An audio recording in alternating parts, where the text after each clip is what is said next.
नमस्कार दोस्तों, आप सभी का स्टॉक इजी में स्वागत है। दोस्तों, इस समय जो चार्ट आपके सामने ओपन है वो ओला इलेक्ट्रिक का चार्ट है। आप देख रहे हैं इस समय हम वीकली टाइम फ्रेम पे हैं। अगर आप ध्यान दें तो यहाँ पे आपको साफ-साफ देखने मिलेगा कि ये शेयर जब से लिस्ट हुआ है मार्केट में, ये तब से ऊपर गया ही नहीं है। देखिए यहाँ पे ये लिस्ट हुआ था, शेयर ये ऊपर जाने के बाद ये लाइफ टाइम हाई अगर आप इसका देखेंगे इस शेयर का, तो वो है 157.40। ये इसका लाइफ टाइम हाई है। उसके बाद से अगर आप ध्यान दें तो कंटिन्यू प्राइस नीचे जा रही है। ऐसा क्यों हो रहा है कि प्राइस कंटिन्यू नीचे जा रही है और यहाँ से ऊपर जाने का नाम नहीं ले रही है?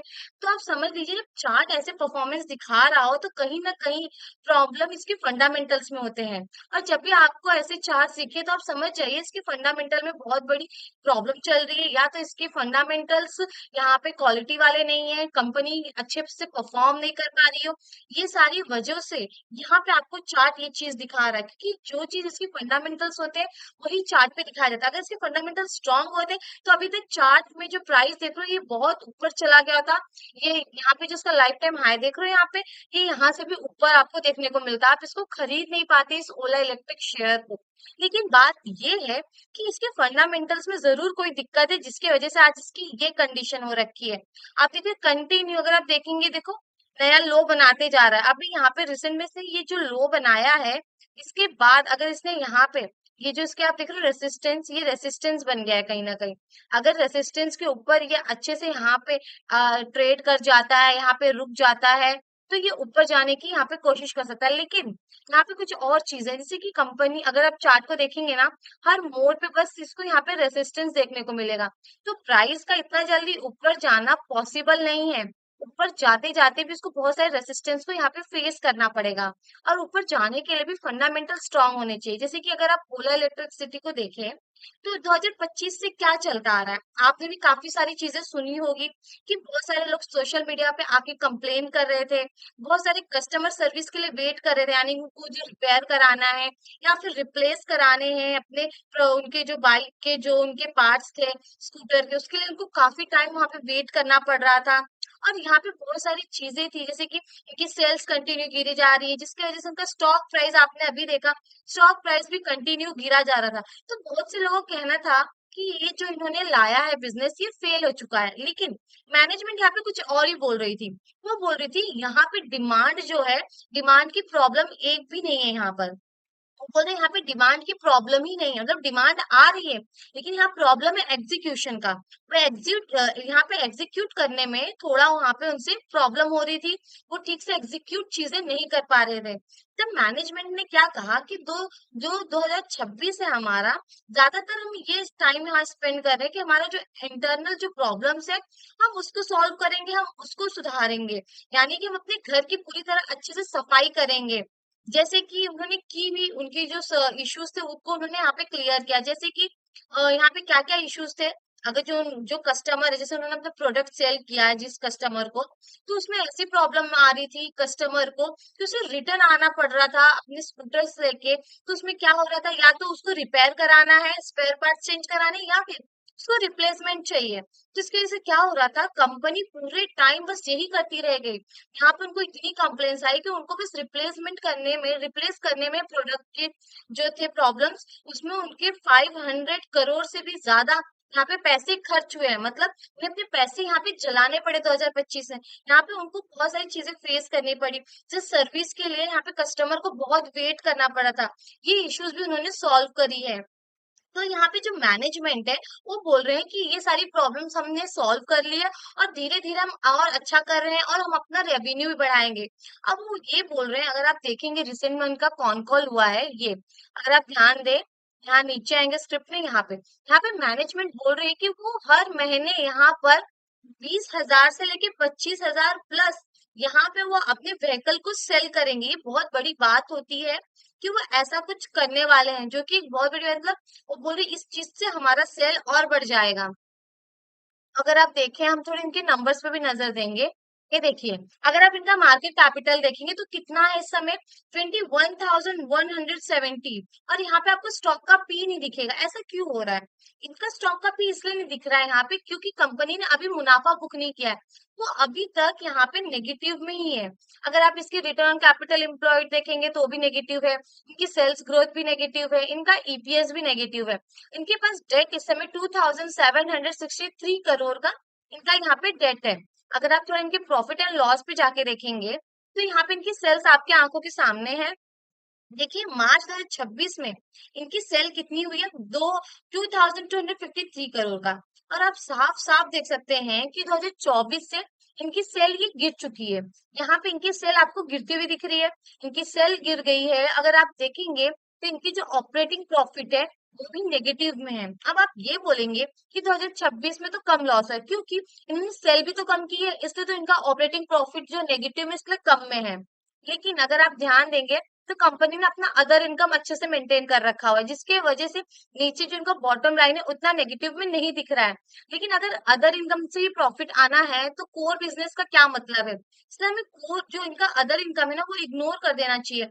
अदर इनकम से आए पैसे से इतना मुनाफा जो दिखा रहे हैं, अगर कोई कंपनी हो जो सिर्फ अदर इनकम से कमाए, कोर बिजनेस उनका ना कमाए, तो क्या फायदा है उस शेयर में इन्वेस्ट करने का?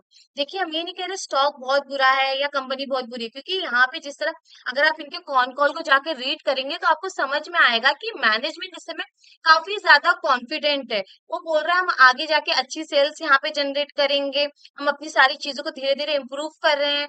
और वो बोल रहे हैं बहुत जल्द हम यहाँ पे अपने ब्रेक इवन पे भी पहुंच जाएंगे। जिस तरह वो नेगेटिव में यहाँ पे दिख रहा है, वो बोल रहे हैं हम ब्रेक इवन के आस पास ही है, तो दूर नहीं है, ऐसा ये बोल रहे हैं अभी।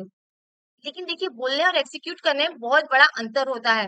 तो अगर आप ऐसे स्टॉक में इन्वेस्ट भी करना चाहते हैं, अगर आप देखेंगे ज्यादा टाइम नहीं हुआ है इसको 2021 से 2026 में, क्योंकि बहुत ही छोटा पीरियड है किसी कंपनी में इन्वेस्ट करने, कम से कम कंपनी 10 साल तो होनी चाहिए यहाँ पे। तो जो की चीज यहाँ पे नहीं दिख रही है, तो थोड़ा आपको वेट करना चाहिए, कंपनी को देखना चाहिए क्या मैनेजमेंट एग्जीक्यूट करने में यहाँ पे जो बोल रहा है कॉन कॉल में, क्या एग्जीक्यूट करने में वो यहाँ पे सामर्थ्य है कि नहीं, वो कर भी पा रहा है उस चीज को कि नहीं जो वो बोल रहे हैं। अगर आप पढ़ेंगे ना कॉन्कॉल तो आपको बस ये दिखेगा कि यहाँ पे भावेश अग्रवाल बहुत ज्यादा कॉन्फिडेंट है। आप पढ़े तो आपको एक अलग लेवल का, अलग दर्जा का यहाँ पे उनका कॉन्फिडेंस दिखेगा। लेकिन यहाँ पे हमारा एक क्वेश्चन है, आप उसको देखिएगा, हम लास्ट में क्वेश्चन आपसे पूछेंगे, जो कि हम अभी बोले कि उनको बहुत ज्यादा कॉन्फिडेंस है इस बिजनेस को लेके, क्योंकि बोल रहे आगे जाके बहुत ग्रो करेगी, इस चीज का आप ध्यान रखिएगा। अब हम थोड़ा इसको देखते हैं फाइनेंशियल्स को इनके। जैसे कि इनका इंटरेस्ट भी है 380 करोड़ का। इन अगर आप देखेंगे तो कंपनी इस समय पूरी तरह से नेगेटिव में, जैसे कि उन्होंने स्टार्टिंग में कहा कि हम आसपास है ब्रेक इवन के। लेकिन बैलेंस शीट पे जब आएंगे ना तो इनके रिजर्व्स भी नेगेटिव में है, इनके रिजर्व्स भी नेगेटिव में। और इनके पास समय कैश भी बस 1,542 करोड़ का है। लेकिन यहाँ पे एक टेंशन वाली बात ये है कि इनका डेट 2,763 करोड़ का है। आप सोचिए कि कंपनी इस समय फाइनेंशियल स्ट्रेस में ना चले, अगर कुछ हुआ जैसे कि इन्हें पूरा पेमेंट करना पड़ा, तो न तो कंपनी के पास रिजर्व है न कैश है, जिससे कि ये पूरा अपना यहाँ पे डेट को क्लियर कर सकते हैं। समझ रहे हो, अब यहाँ पे डेट क्लियर करने का इनके पास ये वाला ऑप्शन तो नहीं है। हाँ ये रीफाइनेंस कर सकते हैं, और भी ऑप्शंस हैं। लेकिन अगर ये आया कि यहाँ से अगर इनको अपने कंपनी से देना हुआ तो ये तो पॉसिबल नहीं दिख रहा है, क्योंकि ना तो कैश है ना तो रिजर्व है। तो इसका मतलब क्या है, मैनेजमेंट फाइनेंशियल स्ट्रेस में आ सकती है। ये साफ साफ चीजें यहाँ पे दिख रही है। आप देखेंगे यहाँ पे कुछ चीजें और आपको देखने को मिलेगी। कंपनी पहले इन्वेस्टमेंट कर रही थी, अब उसने अपना इन्वेस्टमेंट जीरो कर दिया है।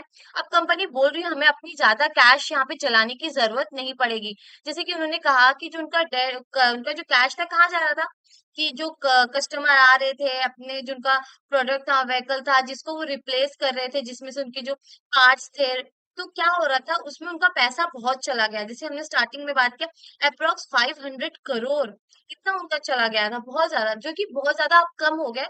वो अप्रोक्स 59 करोड़ के आसपास आ गया, क्योंकि अब 500 करोड़ के आगे बहुत छोटा अमाउंट लग रहा है। थोड़ा हम नीचे आएंगे, इनके कैश फ्लोज को देखेंगे। इनका देखिए कैश फ्लो भी नेगेटिव में है। ये साफ सी बात है, अगर इनका सब कुछ नेगेटिव में है, ऊपर से नीचे पूरा बिजनेस नेगेटिव में है, ये कुछ कमा नहीं रहे हैं, तो ऑब्वियस सी बात है इनका कैश फ्लो भी नेगेटिव, सब कुछ नेगेटिव है, कंपनी अभी कुछ नहीं कमा रही है। अब इसका आपने शेयर प्राइस भी देखा, पूरी तरह से गिरा हुआ है। अब नीचे आएंगे, जैसे कि इन्होंने बताया इनका जो क्वार्टरली अगर आप जाके देखेंगे ना, क्वार्टर में आपको देखने मिलेगा कि इनका जो अभी क्वार्टरली इन्होंने यहाँ पे फर्स्ट टाइम ये पॉजिटिव में आया। अगर हम कैश फ्लो में जाएंगे, एक मिनट हम आपको यहाँ पे दिखाते हैं, आपको समझ में आएगा। ये हम इनके पीपीटी में आए हैं। ये क्या है इनके की फाइनेंशियल्स, ये देखिए यहाँ पे 70, हाँ देखो, कैश ऑपरेटिंग, ये देखिए 91 करोड़ फर्स्ट टाइम इनका जो है, ये कैश फ्लो ऑपरेटिंग इनका फर्स्ट टाइम अभी तक ये पॉजिटिव आया है। लेकिन सिर्फ एक चीज पॉजिटिव आने से बात नहीं बनेगी, इन्हें और अच्छा यहाँ पे परफॉर्म करना होगा और इन्हें कैश जनरेट करना होगा। ये तो फिर जब तक प्रॉफिट नहीं जनरेट करेंगे तब तक इसमें इन्वेस्ट करने का मतलब क्या है। ठीक है, अब हम यहाँ पे शेयर होल्डिंग पैटर्न पे आ गए। अब आप यहाँ पे ध्यान दीजिए, जैसे कि हमने हमने जो पढ़ा, जब जो इनका आया था यहाँ पे कॉन कॉल, जब हमने इनका कॉन कॉल रीड किया तो हमारी ऑब्जर्वेशन के अकॉर्डिंग हमें यही दिख रहा था कि यहाँ पे भावेश अग्रवाल बहुत ज्यादा कॉन्फिडेंट है, और यहाँ पे हर चीज एकदम कॉन्फिडेंट एक अलग लेवल पे दिख रही थी कि हम ये करेंगे वो करेंगे, अब हम एकदम तैयार है चीजों को ऊपर ले जाने के लिए, ऐसा यहाँ पे बोला जा रहा था। ठीक है, ये हमारा ऑब्जर्वेशन था, आप भी रीड करिएगा, देखिएगा आपको क्या समझ में आ रहा है। लेकिन अगर आप प्रमोटर्स की होल्डिंग देखेंगे तो क्या हो रही है, प्रमोटर्स की होल्डिंग घट रही है। 2024 में 36, आप बोलती है मोटा माटी 37% थी, और जून में ये घट के यहाँ पर 33% की हो गई। अब आप बोलेंगे ज्यादा तो नहीं घटी है, पहली बात तो इनका ज्यादा होल्डिंग नहीं है, दूसरी बात अगर आप देखेंगे ये होल्डिंग मैंने लगता है घटा कौन रहा है, प्रमोटर्स में से निकल कौन रहा है, आप देखिए कौन निकल रहा है, भाविश अग्रवाल। आप देखिए पहले इनका 30% की होल्डिंग थी, अब यहाँ पे आके 26.52% की होल्डिंग होगी। अब बताइए ये माल क्यों खाली कर रहे हैं, ऐसा क्या हो गया कि इनको अपने शेयर्स यहाँ पे सेल करने पड़ रहे हैं, ये एग्जिट क्यों लेना चाहते हैं स्टॉक इस कंपनी से। अगर इतने ज्यादा कॉन्फिडेंट है, इनको लग रहा है ये काफी अच्छा चलेगा, तो ये इस बिजनेस से क्यों निकल रहे हैं। इनको तो रुक जाना चाहिए, नहीं तो पकड़ अपनी बना के रख लेनी चाहिए, इन्हें इस बिजनेस से तो नहीं निकलना चाहिए, क्योंकि बनाया इन्होंने, इनको पता है किस तरह ऑपरेट होगा। ठीक है, अब आप यहाँ पे देखिए, यहाँ पे एफआईज और डीआईज भी ज्यादा इंटरेस्टेड नहीं है। एफआईज की यहाँ पे 5% की होल्डिंग है, और डीआईज ने अभी जून में जाकर यहाँ पे अपनी होल्डिंग बढ़ाई है, जो कि 11% की हो गई है। और यहाँ पे सबसे शॉकिंग चीज है, ये है कि इस समय पब्लिक की होल्डिंग 46% है। भले ही ये कम हुई है, अगर आप देखेंगे तो 52% थी, लेकिन ये यहाँ पे आगे 46 हो गई। आप बोलेंगे कम हुआ, लेकिन ये कम जो हुआ है किसी काम का नहीं है ना। आप नीचे थोड़ा नजर तो डालिए, numbers of share holder 19 lakh है, 19,74,228। मतलब ये शेयर घर घर बिक चुका है, इन्होंने पब्लिक को चिपका दिया है स्टॉक। आप सोचिए प्राइस ऊपर जाएगा तो जाएगा कैसे, जब तक ये बिजनेस क्वालिटी इनका एकदम अव्वल दर्जा का नहीं हो जाएगा ना, शेयर प्राइस का ऊपर जाना बहुत ज्यादा मुश्किल है। आप देख रहे हैं यहाँ पे हो क्या रहा है, पब्लिक को पूरी तरह से यहाँ पे चिपका दिया गया है स्टॉक।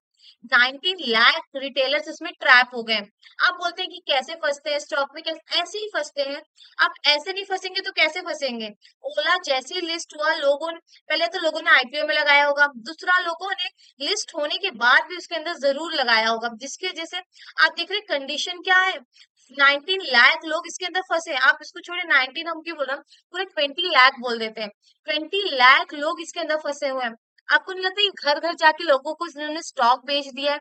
और यहाँ पे डीआईज भी इन्वॉल्व है, देखिए अगर आप देखेंगे यहाँ पे देखिए Motilal Oswal large and mid cap ने भी पैसा लगाया है, मीरा एसेट लार्ज कैप, मतलब यहाँ पे देख रहे डीआईज में लगाया किसने, इसमें लगाया किसने, स्कीम ने लगाया, मतलब म्यूचुअल फंड ने इधर पैसा लगाया हुआ है। आप ये सोचिए कि यहाँ भी तो ये हमारा ही तो पैसा है, फंड्स को पैसा देता कौन है, हम ही तो देते हैं, हम ही तो एसआईपी करते हैं, हम ही तो म्यूचुअल फंड करते हैं। देखिए डीआईज के पास भी हमारे पैसे और पब्लिक में जो लगाए वो भी हमारे पैसे, मतलब दोनों मिला के पैसे डूब रहे हैं भाई इस समय। आप सोचिए क्या हालत हो रही है, जिसने यहाँ पैसे लगाए होंगे, यहाँ भी लगा दिए होंगे, तो उसकी क्या कंडीशन हुई रहेगी सोचिए। इस समय ट्रेड 45 पे ट्रेड कर रहा है, आपको पता है जब तक बिजनेस एकदम क्वालिटी इसमें दिखने नहीं लगेगी ना, तब तक ये प्राइस का ऊपर जाना बहुत मुश्किल है, क्योंकि तब तक एफआईज इसके अंदर इन्वेस्ट नहीं करेंगे। आपने देख लिया ना डीआईज में किसने इन्वेस्ट किया हुआ है, इसमें म्यूचुअल फंड ने इन्वेस्ट किया, यानी कि हमारे पब्लिक के पैसे उसमें गए हुए हैं। अगर हम एसआईपी कर रहे हैं या फिर हम म्यूचुअल फंड में पैसा लगा रहे हैं, कहीं ना कहीं घुमा फिरा के हमने भी शेयर खरीद लिया, भले हम कितने भी होशियार बन रहे हैं, लेकिन इधर पैसा तो हमारा ही गया है। ये बात सोचिए। कभी भी ऐसे स्टॉक में मत इन्वेस्ट करिए जो अभी तक प्रॉफिट नहीं कराया है। बहुत नाम है ओला का, ओला का बहुत नाम है, लेकिन इनका जो ब्रांड था वो डैमेज हुआ है 2025 में। क्यों हुआ है? क्योंकि इन्होंने ऐसी सर्विस दी है, ऐसी क्वालिटी के प्रोडक्ट दिए हैं, लेकिन ये अब बोल रहे हैं कि हम अच्छी क्वालिटी है, अब हमने अब हर चीज को सुधार लिया, हमने अपनी सर्विस को सुधार लिया, हमने अपने क्वालिटीज को सुधार लिया। ये बोल रहे हैं हमने हर चीज को सुधार लिया, लेकिन आपको वेट करना है उनके एग्जीक्यूशन का, आपको वेट करना है उनकी सर्विस का, हर चीज का वेट करिए। जब तक वो चीज आपको फाइनेंशियल्स में ना दिखे, यहाँ पे जब तक आपको उनके फाइनेंशियल्स में न दिखे, तब तक आप इन्वेस्ट करने के बारे में सोचिएगा नहीं। ये जो नेगेटिव नेगेटिव दिख रहा है ना, हो सकता है कभी चेंज ही ना हो सकता है यहाँ पे जो प्राइस है ये यहाँ पे 1 डिजिट में आ जाए, कुछ भी हो सकता है। जब तक चीजें आपके सामने ना आए, जब तक कंपनी आपको यहाँ पे मुनाफा कमा के न दे, तब तक ऐसे स्टॉक्स में मत इन्वेस्ट करिए। भले इसका बहुत नाम हो, लेकिन तो भी आप ऐसे स्टॉक से दूर रहिए जब तक वो आपको मुनाफा कमा के न दे। तो दोस्तों आज के लिए वहीं रुकते हैं। अगर वीडियो आपको यूजफुल लगा है तो लाइक कमेंट सब्सक्राइब जरूर करें।